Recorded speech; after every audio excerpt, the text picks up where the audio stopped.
What is good, everybody? Welcome to another video from Ultimate Casual Gaming, the home for the casual gamer. I'm Zastin234. And I'm Just Flexin'. And in today's video, we're going to share our overall impressions of PvP during the Destiny 2 beta. The beta has come and gone, and there were lots of opinions on the state of PvP after all was said and done. We'll give you our thoughts on things, and in particular, we'll talk about how the different classes and subclasses felt and what we thought of the weapons. Finally, we'll end by giving our assessment of how this all felt for casual gamers out there. Obviously, competitive players may have a different take on how things played out in the beta, but as you know, we're repping for the filthy casuals out there. So with that, let's get into the video.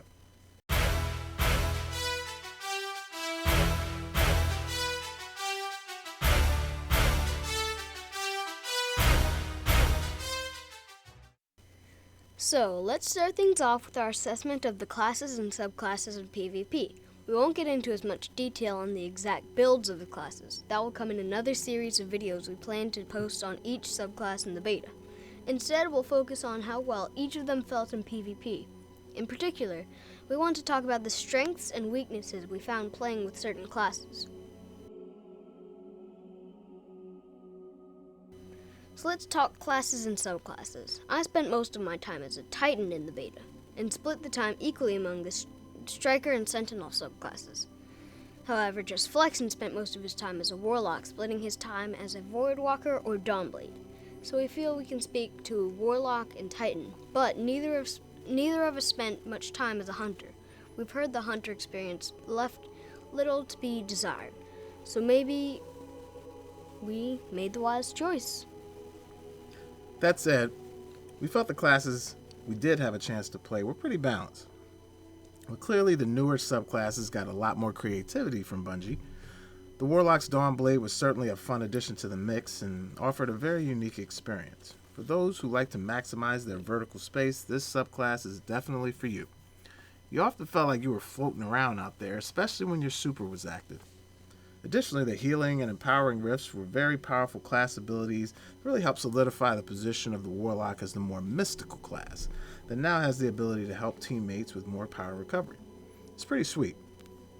The Voidwalker didn't have many changes. However, the addition of Blink to the subclass definitely makes it more viable for a lot of players. The Blink felt really well done, and the penalty that you get to the radar, having it kind of go away for the first few seconds after you come out of your blink, wasn't too severe. We will say though that the Nova Bomb, while different, and we appreciate the effort to make it a bit different than the previous iteration, still felt a bit too slow. Bungie may want to take a look at that, the speed of the Nova Bomb, and possibly add just a little bit more to it to make it more effective. For the Titan class, the Striker and Sentinel were both very strong. Man, for the people who love the Titan subclass, you're going to be very pleased with what you're going to see in Destiny 2. This class is now super tanky, and the abilities all complement themselves very well for an aggressive playstyle. The grenades on the Titan were all very strong, relative to other subclasses, and the super abilities were pretty amazing. Both subclasses had their strengths, with the Sentinel having the distinction of being possibly the most balanced subclass in the game. With the addition of the Defender's Ward of Dawn bubble, this subclass can do it all. There were lots of players trying this subclass out, and I certainly died a bunch at the hands of the Sentinel while in Crucible.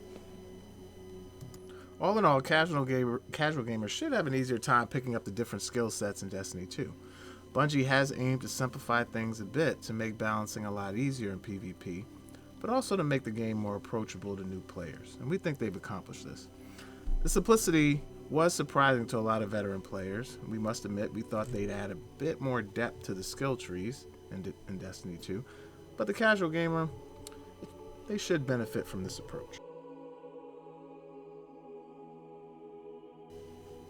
Next, let's talk about the game modes. We know that Destiny 2 will launch with 5 different game modes, but the beta only featured 2. We spent most of our time playing the Control or Quickplay mode, but the few times we did venture into the Countdown mode, the experience wasn't very pleasant. There were lots of players quitting in the middle of matches, which really hurt the overall experience. Bungie is definitely going to need to look at what kind of penalties players should get hit with if they drop from the matches. We're sure they're thinking about it, and hopefully they'll have some creative solutions. The only other critique we have with the playlists available for the beta was around the idea that these modes were competitive and social, or casual. With the skill-based matchmaking in effect, the control mode certainly didn't feel very casual. We'll see how this shakes out with the launch of the game, but it was clear in the beta that skill was definitely being weighted heavily.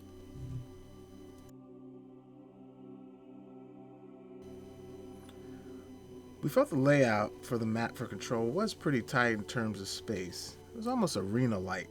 This created a more intense experience than we expected going in, considering it was now 4v4 versus the previous 6v6. However, we do hope that all the control maps aren't this small. It did feel like there was little room to actually get into cover at times, and with the slower recovery times, you just felt like you were always going to get killed soon after you killed another Guardian. We're going to reserve from making too much judgment here on the maps, and Endless Vale did feel good as a control map, but we did wish they had given us at least one more map to evaluate and get a chance to play. The length of the matches was something that stood out to us as well. These matches definitely felt shorter, even though they were intense and action-packed. However, we just didn't feel like we had enough time to truly get into a match. It also felt like there was little time to make a comeback if you fell too far behind in the beginning. Finally, it seemed that everyone would get their supers right at the end of the matches, or in some cases not at all. And when you did have your super, it seemed like a mayhem match would break out right at the end of each match. You would think that that would be a fun thing, considering how fun mayhem is in Destiny 1, but it really wasn't. You almost felt like you had to pop your super because the match was almost over. That's not a very strategic way to use your super. Changing the length of the match could help a bit on this issue. The bottom line, Bungie needs to go back and take a look at the length of the matches in D1 and see if you might want to get closer to that in Destiny 2.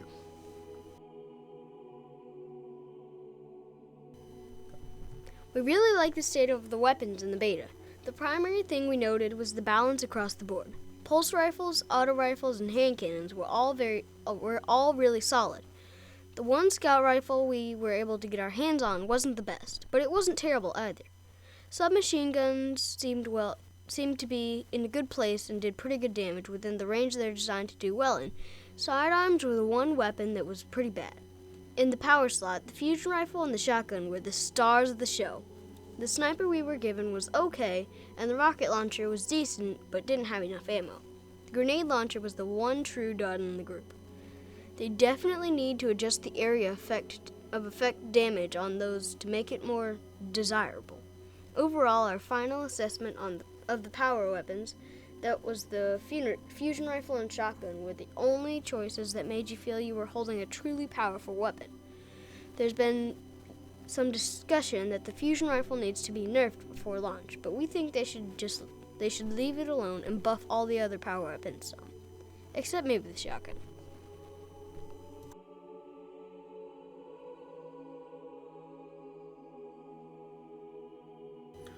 Team shooting was very prevalent and definitely is a change from Destiny 1. You basically had no shot if you were out there lone wolf style. This could be discouraging for some top players, but for casuals, this may be good news. If you have clanmates or friends to play with, you're going to be in good shape.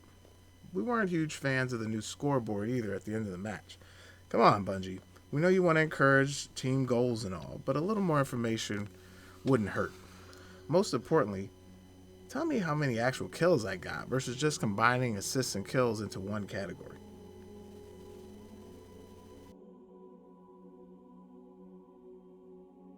So overall, we thought the PvP beta did its job. It was meant to give us a taste of what is to come with the new game, allowed us to try out the new subclasses, and introduce us to the new 4v4 format that will come at launch.